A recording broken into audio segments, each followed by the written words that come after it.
បាទតាពុកម៉ែបងប្អូនទាំងគ្នាបាទនេះគឺជាតកៅបាទ BFS បាទជាបាទចំណីបាទមន់បាទទាបាទត្រីជ្រូកកែបបាទអញ្ចឹងខ្ញុំបាទក៏សូមចែកចម្លែកទៅដល់ពុកម៉ែបងប្អូនទាំងគ្នាប្រជាកសិករបាទដែលចង់កាត់បន្ថយនៅការចំណាយបាទពីចំណីណាអញ្ចឹងយើងកាត់បន្ថយនៅការចំណាយយើងអាចបាទចិញ្ចឹមនៅតកៅ BFS នេះដើម្បីឲ្យបាទមន់ឬមួយក៏ទាបាទឬមួយក៏ត្រីយើងស៊ីណាបាទព្រោះថាវាអត់មានអីពិបាកទេបាទតកតងជាមួយនឹងតកៅ BFF នេះនៅក្នុងការចិញ្ចឹម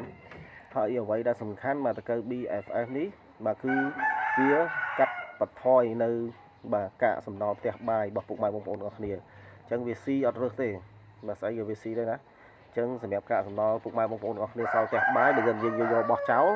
បាទក៏វាផ្អូមវាអីខូចបរិស្ថានអញ្ចឹងតកតងជាមួយនឹងតកៅ BFS នេះបាទអញ្ចឹងកាកសំណល់នៅផ្ទះបាយហ្នឹងយើងអាចយកមកដើម្បីឲ្យវាស៊ីបានណាបាទគឺស៊ីអត់រើសទេបាទមិនថាកាកសំណល់ឬមួយក៏ផ្លែឈើស្អុយរលួយអីបាទចៃក៏វាស៊ីបានដែរបាទមួយតកៅ BFS នេះអញ្ចឹងវាជួយទៅដល់បាទកសិកម្មហើយបាទវាជួយទៅដល់ការសម្អាតបរិស្ថានទៀតអញ្ចឹងខ្ញុំបាទចែករំលែកទៅដល់ពុកម៉ែបងប្អូនទាំងអស់គ្នា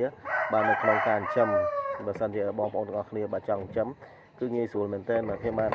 មិនថាពុកម៉ែបងប្អូនទាំងអស់គ្នាបាទយកពូជពីណាទេបាទមិនថាទិញខាងណាឬមួយយកពីខាងណាទេបាទតកតងជាមួយនឹងការចិញ្ចឹមគឺបាទដូចតែគ្នាទេបាទសម្រាប់ការចិញ្ចឹមគឺយើងឲ្យចំណីបាទពីចំណីនៅបាទផ្ទះបាយបាទក៏ដូចជាបន្លែផ្លែឈើដែលស្អុយរលួយបាទឃើញទេណាល្អមែនតើបាទអញ្ចឹងគឺយើងងាយស្រួលបាទជាមួយនឹងតកៅ BFS បាទតកៅនេះគឺមានអាយុកាលបាទ15ថ្ងៃណាបាទ15ថ្ងៃអញ្ចឹងពេញប្រូតេអ៊ីនណាយើងឲ្យមន់ស៊ីបានបាទមិនថាមន់បាទមិនថាទាមិនថាត្រី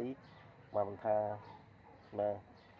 ទង់កែបអីទេបាទគឺស៊ីតកៅ BFS នេះបានទាំងអស់បាទព្រោះថាតកៅនេះគឺសម្បូរទៅដោយប្រូតេអ៊ីនខ្ពស់